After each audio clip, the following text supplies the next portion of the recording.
Imagine waking up one day and realizing that the way your ancestors traded for centuries, through cattle, grain, and barter, was suddenly declared worthless. Instead, you're handed a shiny coin or a piece of paper with foreign symbols, and told, "This is your new life." Welcome to the story of colonial erasure and the Rupee takeover in East Africa. Welcome back to Africa Wonders TV, where we uncover the hidden chapters of African history that shaped our world today. If you're passionate about understanding how colonial powers reshaped our economies, cultures, and identities, you're in the right place. Don't forget to hit that subscribe button and join our community of history explorers. Chapter 1: The Rupee Takeover. Under both British and German administrations, ancestral barter systems were forcibly dismantled. In German East Africa, the rupee was introduced, modeled on the Indian rupee. In British territories like Kenya, Uganda, and Zanzibar, the Indian rupee became the dominant currency. Why the rupee? Because it tied African labor directly to colonial markets.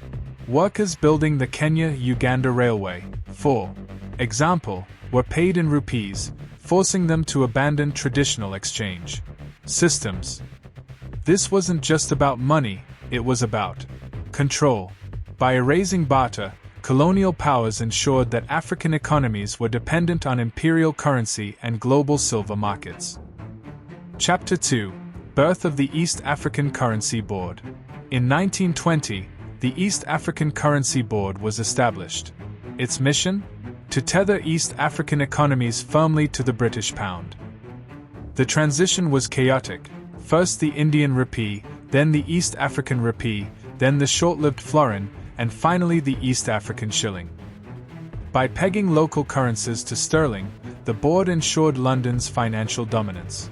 But this came at a cost. Overvaluation of silver coins led to heavy losses, and African producers bore the brunt of these economic shocks.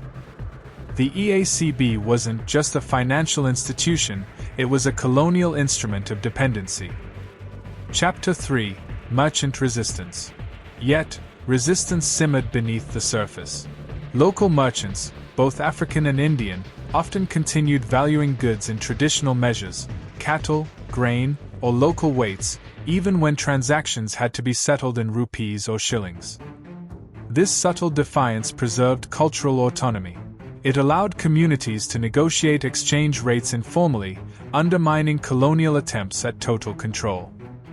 In rural markets, barter and indigenous valuation methods persisted well into the 20th century, proving that colonial domination was never absolute.